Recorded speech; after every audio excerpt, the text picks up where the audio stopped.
अब यहाँ पर क्या है, प्रेजेंट सिंपल की बात हो रही है, जिसके अंदर आपको क्या ध्यान रखना है, ताहे और ती है, तो जिसको हम क्या ध्यान रखते हैं, डू एंड डज।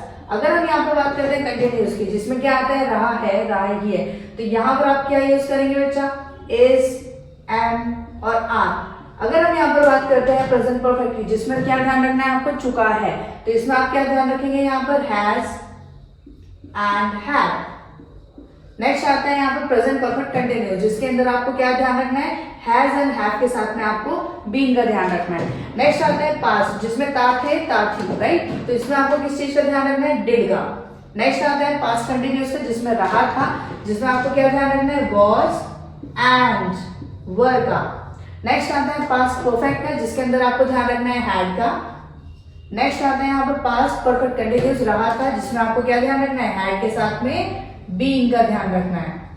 नेक्स्ट आता है फ्यूचर सिंपल की बात करते हैं, गा गे गी में, जिसमें आपको किस चीज का ध्यान रखना है, विल का ध्यान रखना है। फ्यूचर कंटिन्यूअस की बात करते हैं, रहा होगा, जिसमें आप यूज कर सकते हैं विल, बी का ध्यान रखना है। फ्यूचर परफेक्ट का हम ध्यान रखते हैं, चुका होगा, जिसमें आपको किस चीज का ध्यान रखना है बच्चा, विल हैव का ध्यान रखना है। नेक्स्ट आता है फ्यूचर परफेक्ट कंटिन्यूअस टेंस का, जिसमें रहा होगा, इसमें आपको ध्यान रखना है विल हैव साथ में बीइंग का।